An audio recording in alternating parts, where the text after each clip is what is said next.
Hi, everyone, welcome to the Bag Room. I'm Ryan Ballanty. It's great to have you here with us. Greg Cavill is our guest today. He's the global head of engineering for Golf Pride, and we're talking about their new Align Max grip. So, Greg, thanks for being with us. First of all, you're down in North Carolina at the Innovation Center. For folks who maybe aren't familiar, let's talk about that for just a quick second. Can you tell us about the facility? It really is a pretty incredible place. I've had the opportunity to visit. Yeah, we're really lucky. So, firstly, thanks for the opportunity to talk to you today. We're based in Pinehurst, North Carolina, very close to the town centre. We're actually off number 8 for any of your listeners who know this area. Pinehurst number 8. So you drive in through the gates and immediately turn left, and that's where the Innovation Center is. So that's where our headquarters is based. And we're very lucky because we have all of the manufacturing techniques and machines that we use at a plant level here, and also additional capabilities for rapid manufacture of prototypes and concepts and everything. So we can manufacture in one day and then take them up to the range and start to work with the consumers and get feedback and start to refine. So it's an exciting space. Very different from where we started. When I started the company about 9 years ago now, we were in a very different building, had its sections, different functions were tucked away in different corners, and we'd meet in conference rooms with no windows and everything else. Now it's almost like a mini Google. It's really cool. So we've been here since, I think, 2019, and just slowly keep evolving the space. So yeah. Lucky. It really is a pretty cool spot. So if you are down in the Pinehurst area, please go check it out. There's a public component to it. It is very cool to see. Last time I was there was probably 3 years ago, and getting to see just the volume of SKUs, the volume of stuff that Golf Pride makes to the individual golfer, it really is kind of overwhelming. But it goes to show how far Golf Pride's willing to go to meet the needs of individual players. So Sure. you brought back reminder grips, right? You brought those back in the Align series, and that was response to a player interest, a player need. So what was the response or the feedback from the consumer that then ultimately led to Align Max? So it was a successful launch. Yeah, we did it in MCC Plus 4, Tall Velvet, and Z Grip. So it had a wide portfolio, both in standard and mid-size. And it's the first time that a reminder rib has been also had a visual component within the design. Yeah, so it was really key. It had gained popularity very quickly. And at the same time, over the years, as people have tried it out, it's been on tour. You've seen a lot of activity on tour, a lot of success on tour with players, and also in the just our normal amateur portfolio. We noticed that there were elements that we needed to improve upon, and that's really what led to Align Max. So the original design, the original Align, which is still in the market, and we're not pulling it. It's there. You go. There it is. It has an important role to play, but for those players who want the maximum feedback to drive hand placement, that's where Align Max comes in. And to do that, we had to start from square one. The original Align is a design that it's a composite design or a sandwich. You have the Align ridge, which is actually a firmer material sitting on the base material of the body, and it for the majority of players, you can really pick it up in your hands, but it does have limitations. Yeah, as you stretch and you put it over multiple layers of tape, that prominence of the actual rib can start to be reduced a little bit. So what we wanted to do in the case of Align Max was to tackle those limitations and come up with a design which is on the really providing you maximum feedback, maximum poke, very stable. So instead of it being a sandwich construction, it is now what we call a three-ball construction. That rib is one element or one component that sits on the shaft itself, and then the rest of the body is co-molded to it. So I have here the rib itself. You can see it as a solid structure. So very, very different. We went through multiple iterations of this. It's taken a long time to refine it to a point where we're really happy and we're meeting all the requirements of the consumer.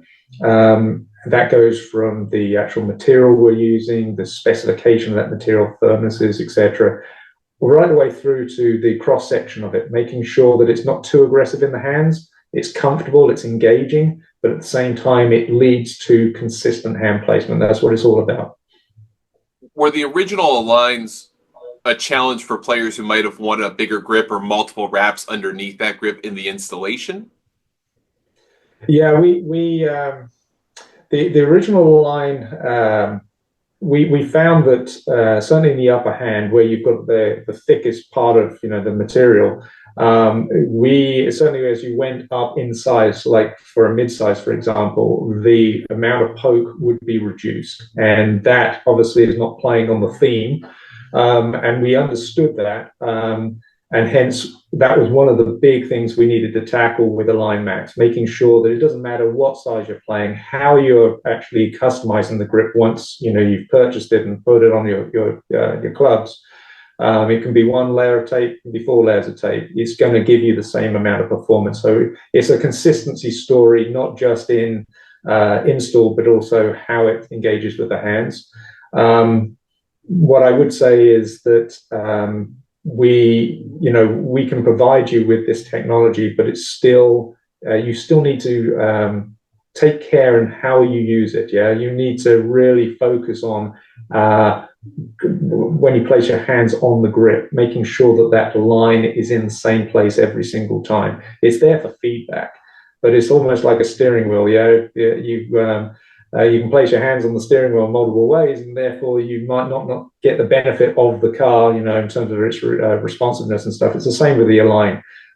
We still encourage players just to take time, like you do on your stance and your setup. When you're addressing the ball, how you grip the club in the first place and how you use the Align Max technology is key. Once you get that, and you have that discipline, the shot dispersion, just the consistency of strike and everything is definitely improved. Well, I would say I feel like the Align. I mean, both of these grips are obviously tactile feel, right? They're tactile reminders, but I feel like the original line is. This isn't totally accurate, but more of a 2D reminder of you feel the ridge. It is relatively flush though to the rest of the grip versus the Align Max, which feels more like for lack of a better term, a 3-dimensional experience of a reminder. Almost more. This is almost more akin to what I would have felt when I had a reminder grip in my clubs 30 years ago. Right. And you've got two situations. You've got it while it's installed, which is what we've been talking about, but also in the free state. Yeah, when you're going into a store and you want to feel the grip itself, the original Align, once it engages with the shaft, that's when the Align feature lifts. And therefore, there's a lot of consumers who go into a store, we found, and they pick it up and, they've heard about it, they've read about it, they've done all their research, but it doesn't, translate until it's been put on the club.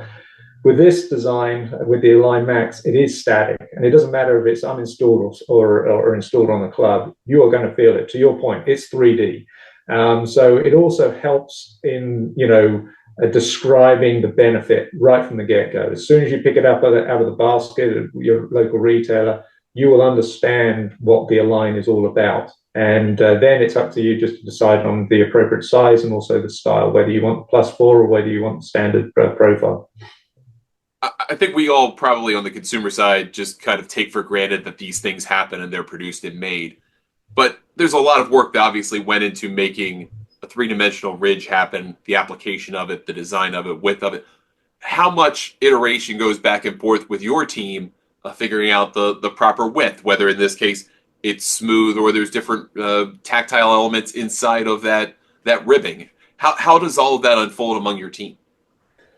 So it all starts with the consumer. And I say that in very, very genuinely. I mean, everything that we do is based, and that's why we're in this building. We realized we needed to shift the way that we develop product, and this building was a result of that. And what it's done, it's allowed us to really get to work day in day with the consumer. We have our retail lab, as you're aware, at the front. It's open door policy. They come in and they learn about it. We help with fittings, etc. At the same time, it helps us refine our interactions with the consumer and to understand what the true pain points are as it's related to the Align. As already mentioned, we knew we had some limitations. We don't want to rush anything to market. Yes, we have our schedules, just like everyone else, in terms of global launches. So we have to make sure that we hit our milestones that are part and parcel of the development process. But we spend a significant amount of time on the front end with all these different concepts, and that's what this building's about: is to give us the freedom to experiment. At the same time, it's also important that we stay within the rules of golf. So conformance rulings and the USGA, making sure that we're working at the very front end with the USGA to understand, what is acceptable, what isn't acceptable, and then also, use that information as we develop and keep refining the concepts down the development cycle. So we tried a whole host of different cross sections, for example, and feedback was that yes, they measured correctly, but they were not traditional in feel. And we want something which is traditional in feel. So we went back to the drawing board. And it's not just that you mold in a different shape. There's so many different processes that we have to refine to ensure that the end product is consistent and measures correctly every single time through every installation, a format that you come up with. So we did try with different widths. We tried with different lengths. We tried with different cross sections, always going back to the consumer, figuring out what works, what doesn't. Not everyone's the same. Everyone has their own point of view. So decoding that, and slowly but surely we got to a point where not only the end user is benefiting from the design, but also the installer. Yeah, we also knew that the original Align was more problematic when it comes to installing on the shaft. Can twist. There are methods that you use to limit that risk. But at the end of the day, we understand it's time's money. Yeah, these fitters, they need to be able to install efficiently and as quickly as possible, so they have more time talking to their consumer, understanding their needs, and refining or getting the custom clubs as required.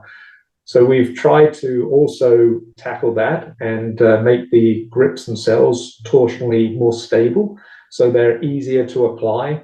So hopefully, as this comes to market, the fitters will notice that, and we'll get some positive comments. Again, there's always room for improvement. So even though we are now about to launch, and we're very confident in this, we're very fortunate straight out of the box. It got its first tour win at the Farmers, so that was super exciting.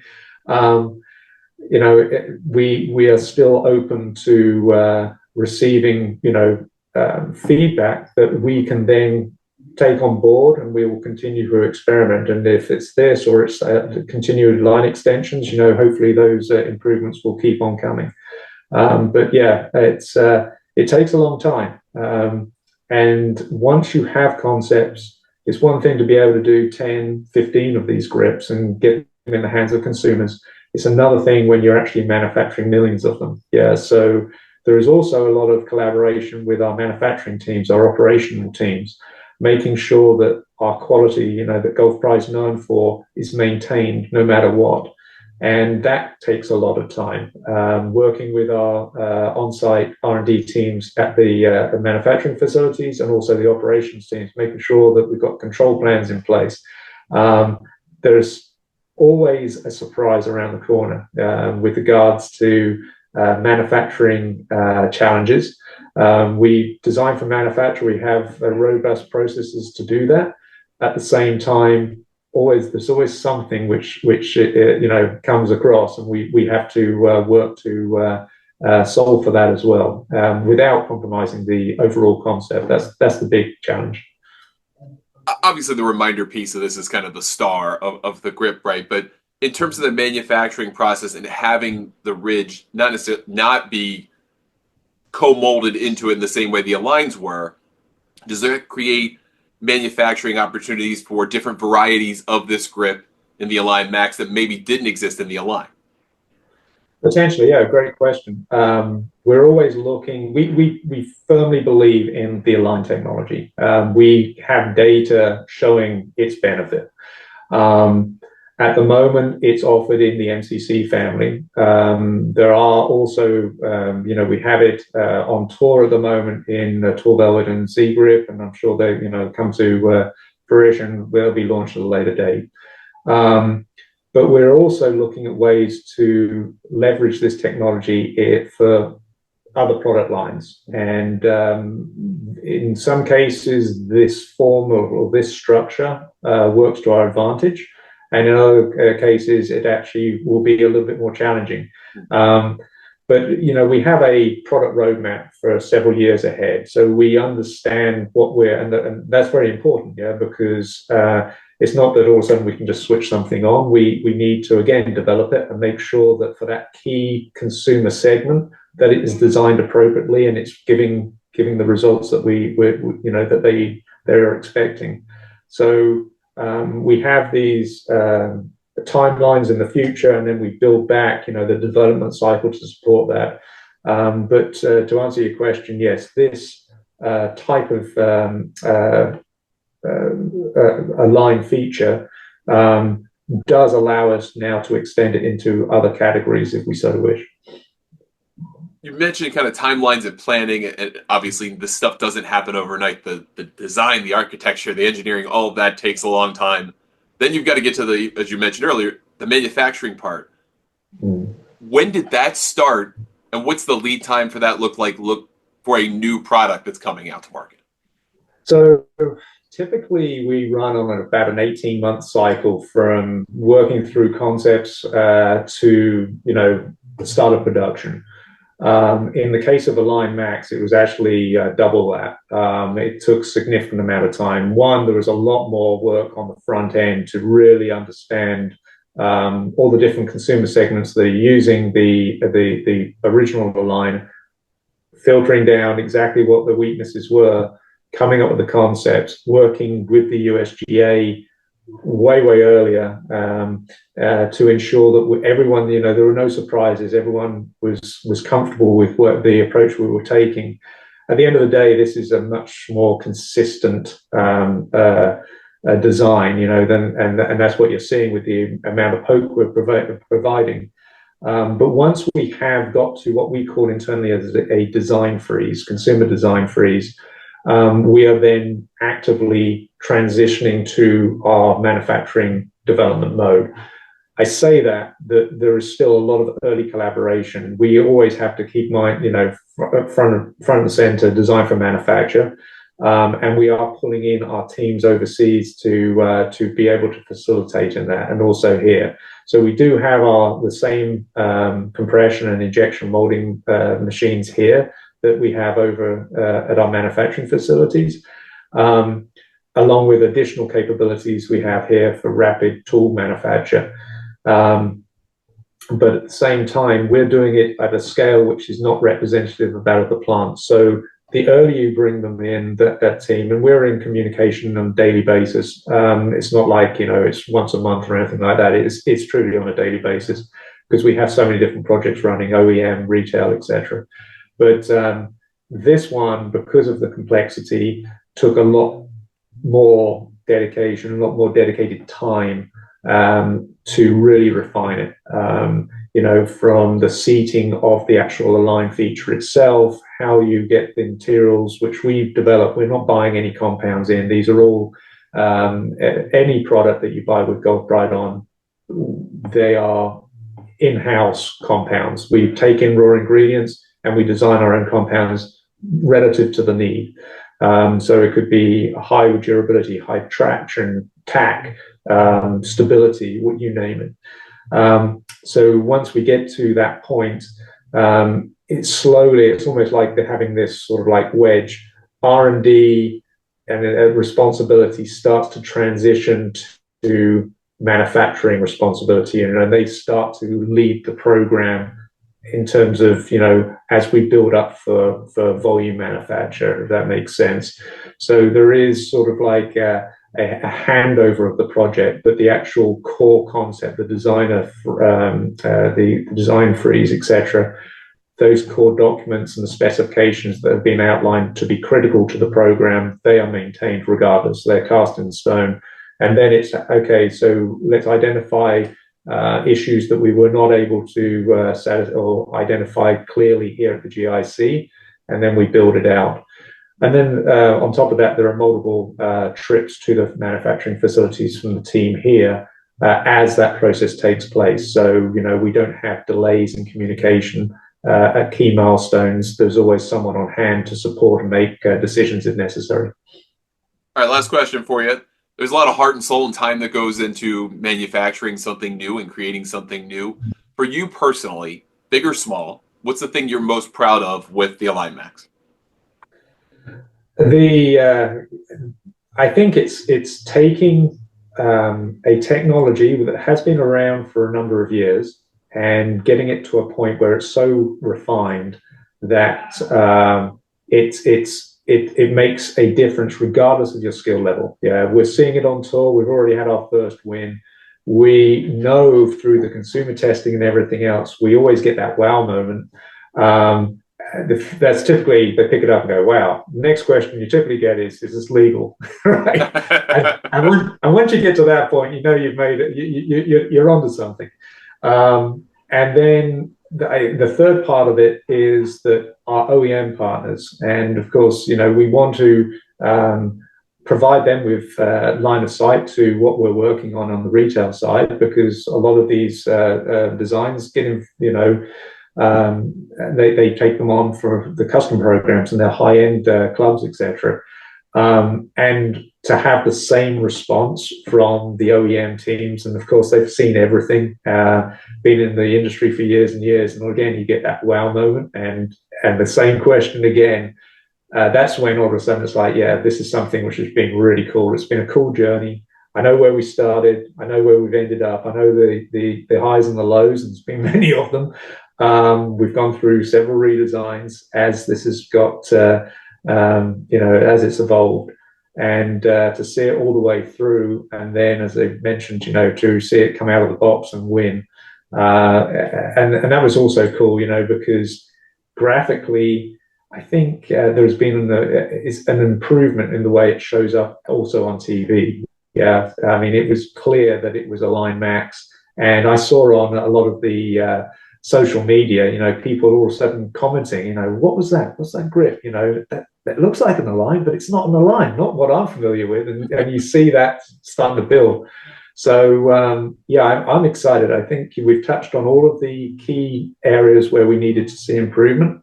And I'm excited to see, how it takes off, when it launches tomorrow. Well, Greg Cavill, thanks so much for taking some time to talk to us about the Align Max and your work in it, your team's work in it. Congratulations on what you've created. And for folks who are interested, head to golfpride.com. You can find out more for yourself and get started on your journey if you want to try these for yourself. So, Greg, thanks again. Pleasure. Great talking to you. Thank you.